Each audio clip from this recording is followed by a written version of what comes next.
Thank you very much for joining us. I'm Della Cruz. I had the pleasure of meeting today's guest at a special event in Monmouth County. When she spoke before the group, Little Sisters in the Know, her story left me in awe. Carmen Rubin of Monmouth County has written a few books, Ashti Meets Birdman Al and The Gifted Guitar, plus an audio book called Meet Ashti. Right now, she's penning a book inspired by her interview with jazz crooner Will Downing. It's entitled New York and the Boogeyman, NY and the Boogeyman. Carmen is also collaborating with children's musician and artist Mr. Ray on her book called Music's a Language. I like that name. Stay tuned for her new book, Social Eyes, using social media to help others see the brighter side of life. It's the first book of what she calls her Nugget series of inspirational books. Just recently, she appeared on the ABC afternoon program, The Chew. Today, we are featuring Carmen and her lovely family. Thank you so much for being here. Thanks for having me, Della.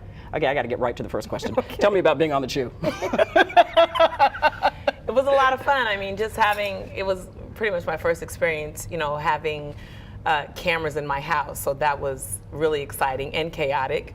But getting an opportunity to meet Daphne, Oz, and going on. Can I say that name? Yes, you can. Oh, okay. Going on, meeting her, and then finally getting to the show and seeing how everything, turned out. It was really, really fun. And then my husband made it even better by slow dancing with me and surprising me with that. So it was a really, really good experience. And that is the cutest picture of the two of you doing that. Yes. So everybody on the set was really nice. Daphne everybody seemed so was sweet. Nice. They were all crying. I mean, even one of the executive producers came over there and he danced with us. It was awesome. And I saw the clip, wonderful clip shot at your house. Thank you.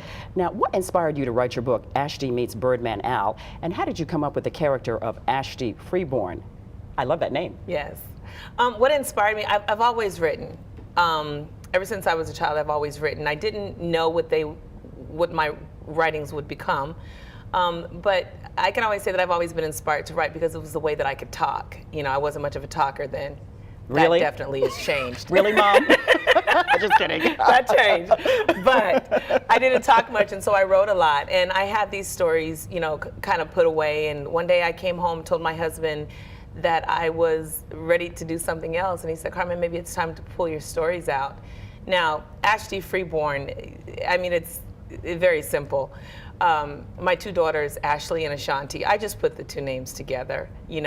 I had been dreaming about, over the course of a year, I had been dreaming about this little girl. And it went from basically birth to delivery in a sequence, just like that in a dream. And I didn't realize it until I went back to my journals.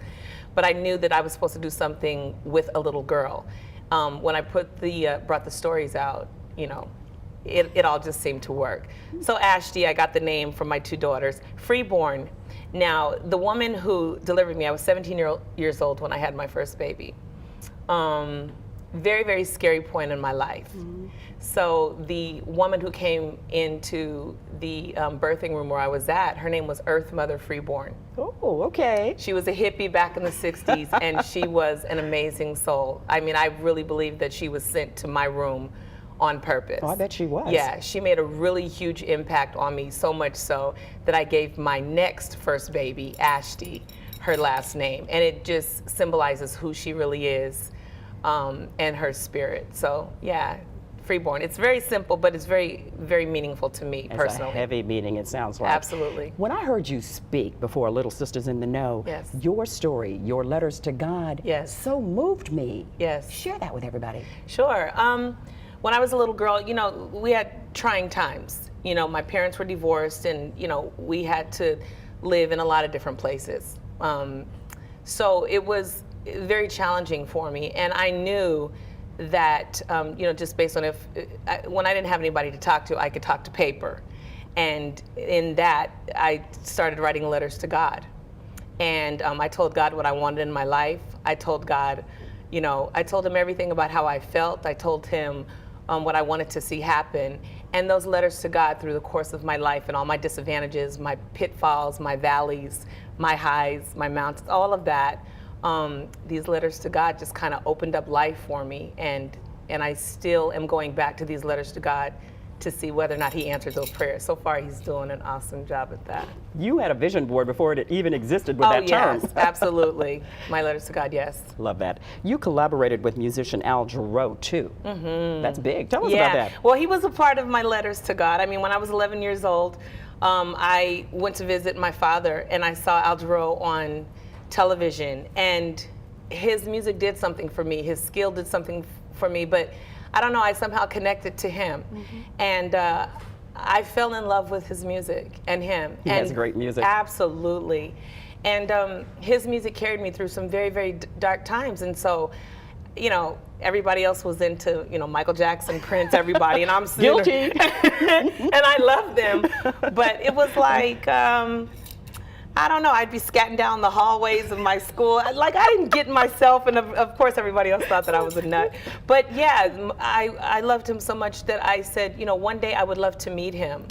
And I took, you know, I would babysit just to buy his albums and all of that. And I never knew that that would come, but it came. And I really believe it was because of the letters to God. God, I want to meet him one day. I've had the opportunity to meet him at least 3 times. But he ended up contacting me last year and inviting me to his concert. He has written the foreword for my book. My character Birdman Al is inspired by Al Jarreau. So he has just been an integral part. We're getting ready to start working on some other things. I'm going to be using his voice, and I'm going to get that opportunity to sing. I think that's my last letter to God, just to hang out with him and sing a song with him or something. I don't know. Oh, yeah. That's going to be wonderful. I can't wait to hear that, Carmen. Absolutely. We have so much to talk about, don't we? Yes, we do. All right. Well, right after the break, we'll chat with Carmen and her husband, Lee. Be right back. Thanks.